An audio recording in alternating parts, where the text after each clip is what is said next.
Welcome to Heal Talk Tuesdays with Liza, where transformation begins as we evoke, embrace, and evolve. Greetings, greetings, greetings, and welcome to Heal Talk Tuesdays. This is Liza. It's so good to be with you, isn't it? Well, now that we are half of June and it feels gloomy here in Los Angeles, I hope that your heart and your soul is bright and sunny.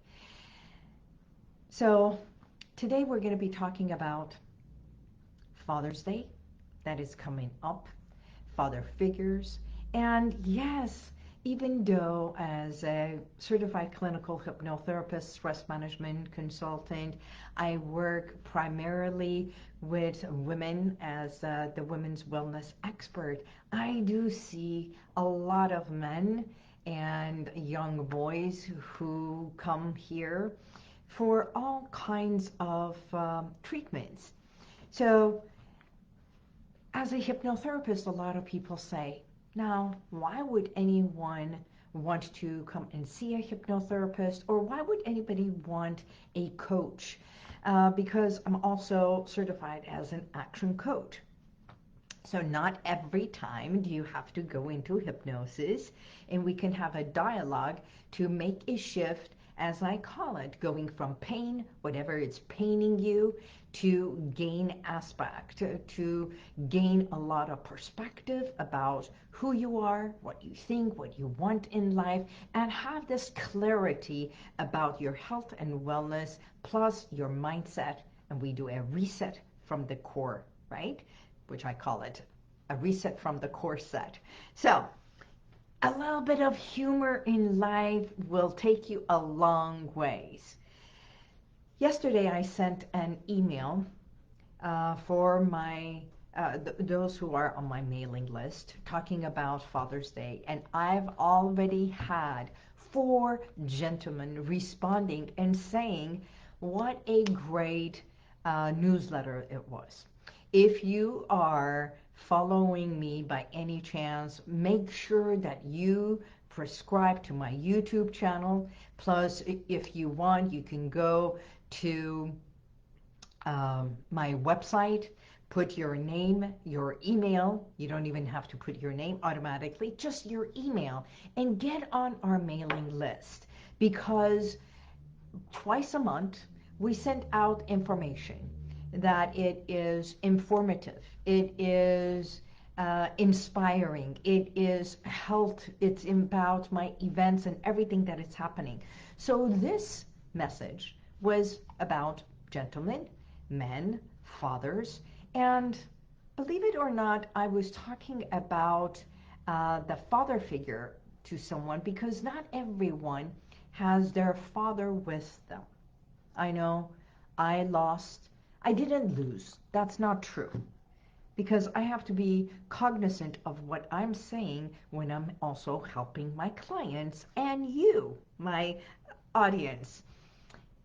My father died 7 years ago. And since then, actually a year and a half later, I moved in with my mom, so to be with her. And I moved back into the same bedroom that was mine, that at the end of his life for the past 10 years my father had occupied.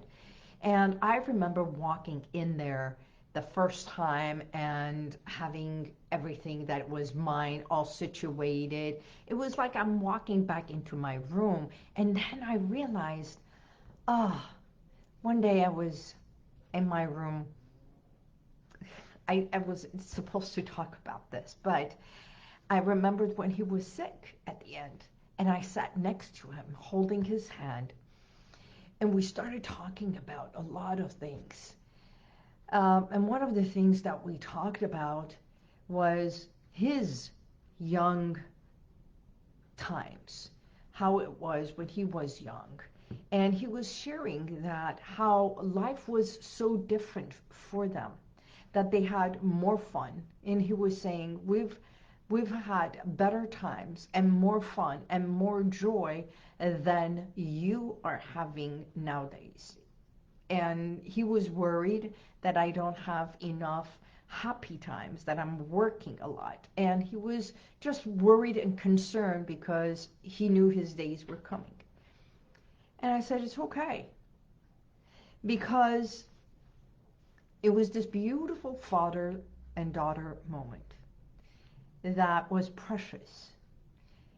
And it seems when our parents get old, and I don't know where you are, if you, just like me, if you consider yourself the sandwich times, a lot of people do, because they have children and then they have their parents.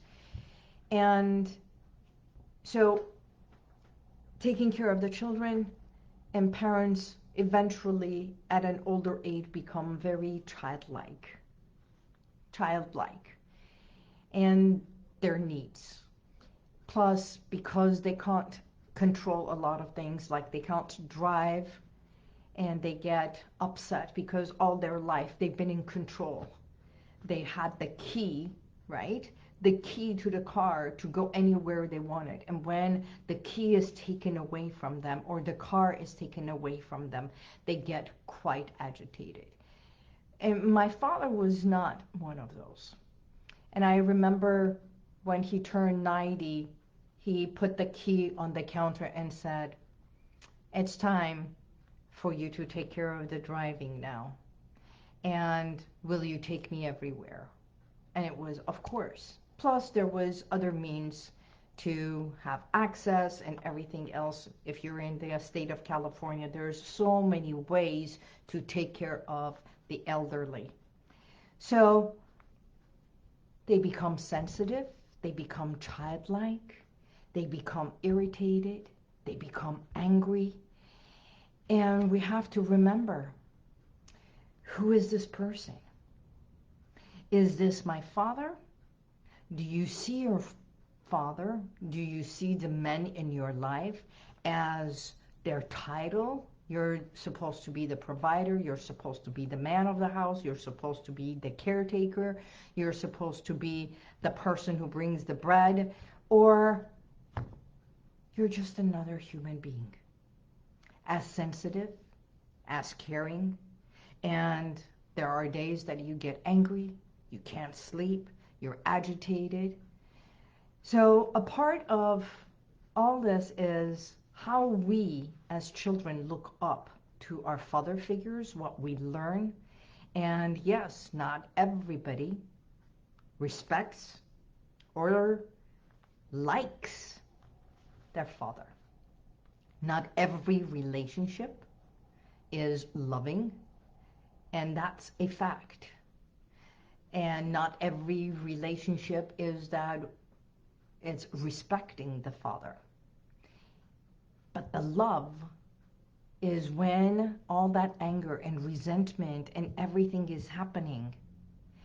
And I've seen this over and over with clients, with family members. It's like after they're gone, suddenly it's all that guilt factor.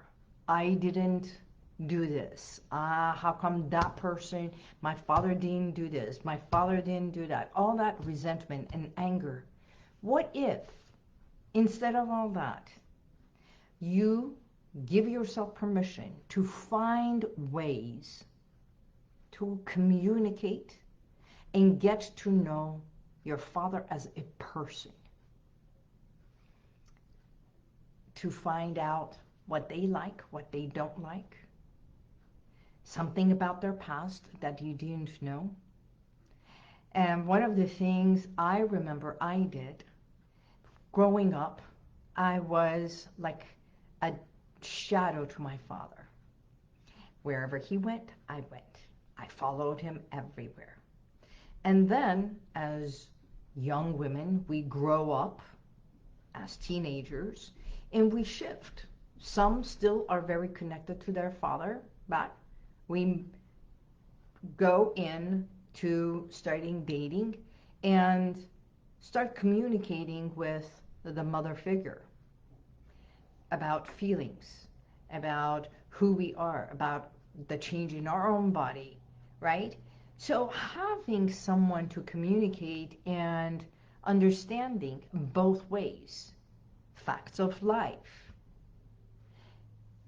And I don't know what your relationship it is with your father, but they too feel a lot of burden and expectations upon them. So a part of this is they go through anxiety. They're still sensitive. And they feel it. It's just that they have not been taught how to show their feelings. And especially when they go into, if they've lost something and they are grieving, they usually shut down their feelings.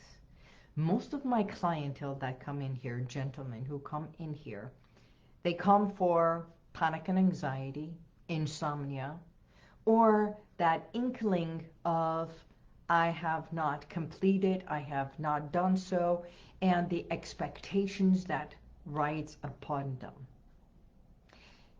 That automatically puts them in a place when they feel a lot of pressure to take on habits or behaviors that becomes more negative. I know one of my clients who came in and he was like, my way out is to go gamble. So gambling became a time and a place for him to leave the house and distract himself.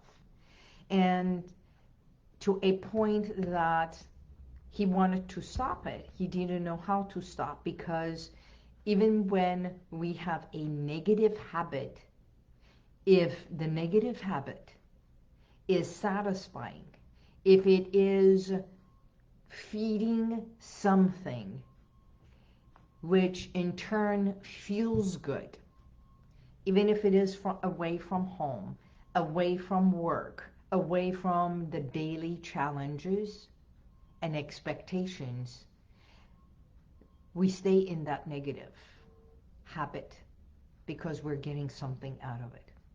So why do and when do people go to a therapist, to a coach? Is first, they need help. Second, they are ready for the change. As a therapist and coach, as a hypnotherapist, I am not a therapist, I'm not a psychologist. I want to make sure that is in place. As a certified clinical hypnotherapist, one of the things is we deal with the subconscious level. So a part of the hypnosis, guided visualization, taking a client into a trance factor, it's only to tap into the subconscious level, to the subconscious mind, so we can understand the cause, the trigger of what caused, what was the trigger to wanting a new behavior, a new challenge. Okay? So once that is understood, acknowledged, then it becomes easier to shift and change a behavior. It can be gambling, cheating, drinking, smoking, and all those are still, no matter what the action, the causation is an emotional connection to the action. So that's what we do. When someone comes in here with panic and anxiety, heart palpitating, let me give you another example. Today, I went to the doctor's office. I had pulled a muscle. So for the last 5 days, I've been dealing with a little bit of a pain, right? And for me to say I have discomfort and pain, it's a lot because I have high tolerance of pain. I can manage pain. I can overcome pain factor. And the same way as I do hypnosis and with no anesthesia for root canals, I've done 7 of them. And so this, the first 2 days was very excruciating, but I did my self-hypnosis, manage the pain to a point that I can function fully. So he's checking and he says, Your heartbeat is 54. Your blood pressure is very low. I see you have a history of low blood pressure.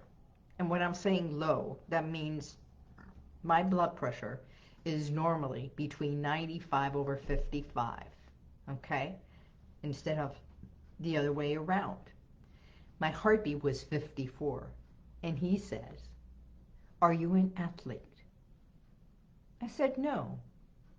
He says, "Do you exercise? How many hours a day do you exercise?" I do not. But I know how to bring my blood pressure down, how to regulate it, how to regulate, and for years I have, through my meditation, the way I do my work, automatically I have brought that level to a point that this is where I function. And the same goes with the fluctuation of blood pressure and pain management. So if I can do it, and if I can teach my clients, I can also guide and teach you to regulate your pain level, your blood pressure, your anxiety level. And that's one of the things most of my clients who come in here, gentlemen, come in because of stress factors, anxiety, insomnia, and negative habits that they want to change. I've hardly had any gentlemen come in here for weight reduction. They're not as conscious or self-conscious about their weight, most men, as we are as women. So do you understand when I'm talking men, until they don't hit obesity or they're on this fitness, okay, aspect of it, if they are fit, if they are exercising and everything, they're not here to manage their weight. And when it gets to the obesity, they take care of themselves in a different way, or they haven't managed it. So we as women look at weight as a more superficial, as what is being shown, whereas men look at weight as a health factor. And I'm not saying women are not health conscious, but it is more of a body image. So back to gentlemen and fathers, anxiety, anger, and they can trigger and affect their health. Stress is a health factor. Anxiety is a health factor. So it behooves us as children to look at our parents and our father and to see another aspect of them. That underneath what we see, there is a human being with sensitivity, with love, with care, and yes, with some angers, resentments, and stress factors, everything. They just handle it differently. So communicating with them, questioning them. You know, my newsletter that went out, this was one of the responses. Morning, Lisa. Just a note to tell you that the article newsletter you sent below is wonderful and so full of truth and on many levels. We have been blessed with wonderful children and many grandchildren and about to be great grandparents in August. They all let us know of their love. Thank you again for not only this article, but your past services which enriched my life. Blessings, and I love you. Thank you for this newsletter, George. So the newsletter talks about who comes for hypnotherapy and how men are not as clear as understanding their emotions. Sometimes we have to extract it.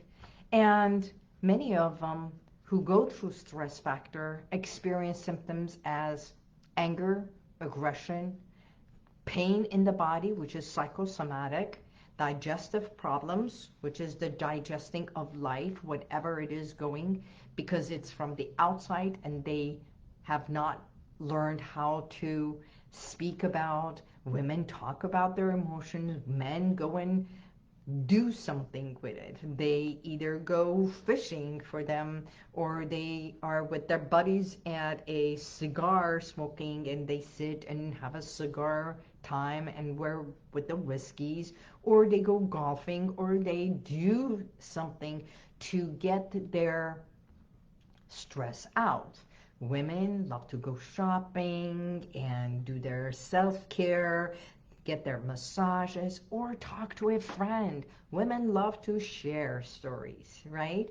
So men also get to have this risky behaviors, negative behaviors, feeling unexcited about things, and they might even go into depression.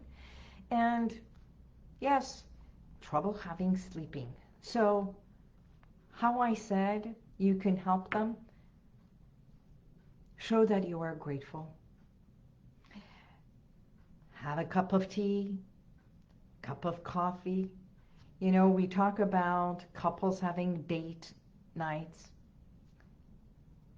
When was the last time you had dinner with your parents? When was the last time you had half an hour just sitting, maybe not even speaking, but watching TV together, watching sports with your father? And genuinely, like I did with my dad, every time we would sit in the car, Mom was always in the back, my dad was next to me, and I would just hold his hand in the middle, counsel. And it was a ritual. I would drive, and I would hold my dad's hand just for a moment, and then I would release it so I can get back on driving. But that, like 1 minute or 2 minutes of holding his hand or placing my hand on his hand, was just a gesture of, I've got you. I love you. I'm with you. And that's all they want from us. And that's all we can give them as children, because we can get angry at them as much as they get angry with others. But genuinely being grateful, good or bad, this is the life we chose. This is the parents we have. We don't have to like everything about them. But we do, deep inside, as much as they love us, love them. So I hope today's message was beneficial to you, because sometimes we have to validate their pain and give them positive reinforcement that in this world of chaos and challenge and expectations, they do matter as much as we do. Thank you very much for being a part of today's episode. And if you are celebrating Father's Day, or you have a gentleman in your world, say thank you, as I thank you. God bless you, and may the universal light surround you. See you next week. Bye-bye. And if you like this, share it, subscribe, and go to YouTube, and you'll see the rest of all my podcasts.